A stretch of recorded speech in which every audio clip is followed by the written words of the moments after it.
Nous arrivons en Arabie Saoudite le 21 mai 2023. Le passage de douane se fait relativement facilement, malgré le chien où nous avions un peu peur. Notre premier bivouac en Arabie Saoudite sera un échec. La police vient nous déloger car nous sommes trop proches de la côte. Avec l'énorme projet NEOM, ils n'aiment pas trop voir des gens rester par ici. Nous allons voir l'épave de l'hydravion Catalina, un projet un peu fou d'un riche industriel américain qui prévoyait de faire le tour du monde avec sa famille grâce à cet engin. Et ça y est, je suis arrivé au sommet. Hop là, ça a été cassé.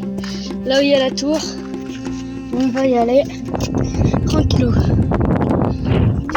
En découvrant quelques ruines, Eloane joue les Instagrammeurs. Ça y est, je suis dedans. Ça devait être la tour principale, à mon avis. Bah, elle est toute cassée, hein. Regardez, là c'est une meurtrière.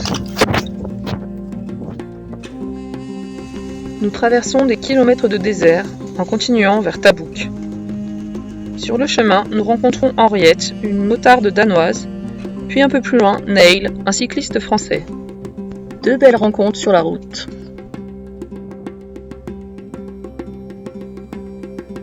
Et Eloane nous trouve de drôles de souvenirs.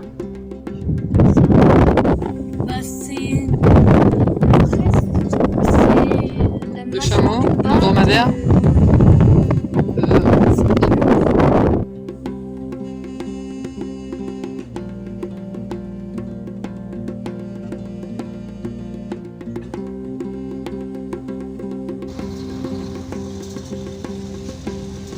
Nouvelle journée dans le désert. Nous quittons nos rochers de la nuit pour en découvrir d'autres. Nous allons voir une arche géante avec quelques pétroglyphes.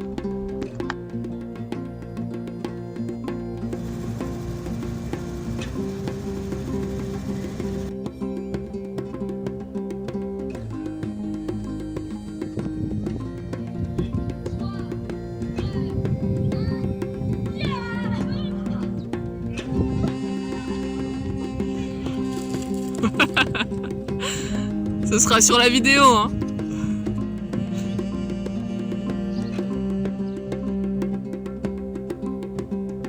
Après encore quelques nuits dans le désert, nous continuons vers Yambu, au bord de la mer.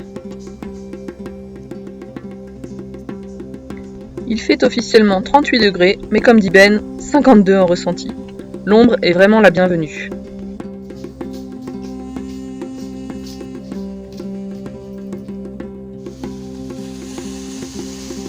Nous atteignons enfin Jeddah. Nous devons envoyer le camion depuis ici, vers le Kenya. Nous passons une soirée et une nuit sur la corniche, mais il fait encore très chaud. Nous fuyons un peu la trop forte température de Jeddah et grimpons dans les montagnes. Nous y découvrons aussi des babouins gourmands. Et maman, t'as vu comment ils les ouvrent les bananes? Ils crottent dedans, puis après ils enlèvent et ils sortent la banane. Oh hey yo.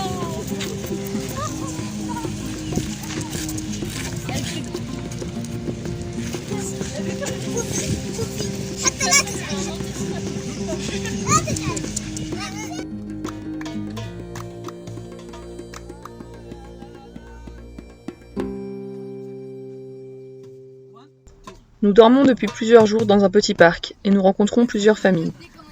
Mais ce sont les jeunes garçons qui osent le plus nous parler. C'est une fois qu'il pose la paume et puis juste comme ça. Regarde.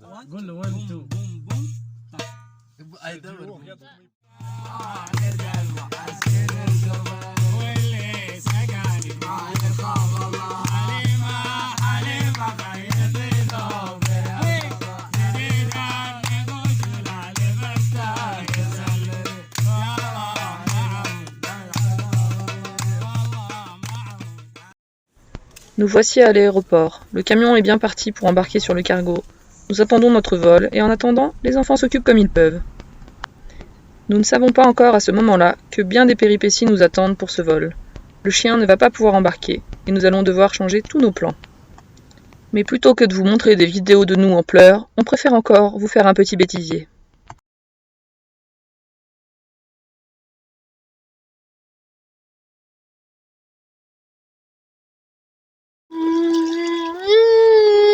Vous avez le bruit qu'il fait?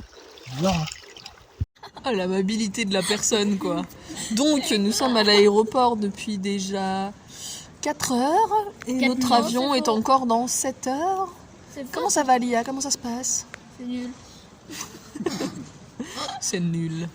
Et toi, ça va? Ça se passe bien, le mangeur de sucre? Ouais. Oh, ça te fait dans ma bouche en même temps. Tu manquais un peu d'énergie, c'est pour ça que tu t'es dit je vais manger un peu de sucre? Ouais. Ouais. T'as vu les requins, Lia, dans l'aéroport? Cette question est très bizarre hors contexte. Oui, j'ai vu des requins. Des mini-requins et des mini-raies. Et nous, comme des couillons, on rigole au mot ray. Voilà, voilà. Et toi, Benoît, ça va? C'est pas trop long l'aéroport? C'est quand on arrive. J'ai faim. Je m'ennuie. Aïe. Et là, on a vu la caméra, elle a fait comme ça. Hey, devinez où je suis avec ma tête de panda allergique, là, de toutes ces émotions de la journée? Eh ben, je suis toujours pas à Paris. Au final, après des heures et des heures dans l'aéroport, la seule solution que nous ayons trouvée a été de prendre de nouveaux billets d'avion. Les enfants et Benoît vers Mombasa, Chico et moi vers Paris. Nous avons dû laisser le chien à ma famille, il nous manque déjà, mais je sais qu'il est entre de bonnes mains. Heureusement qu'on peut compter sur la famille. Je rejoindrai tout le monde à Mombasa quelques jours après.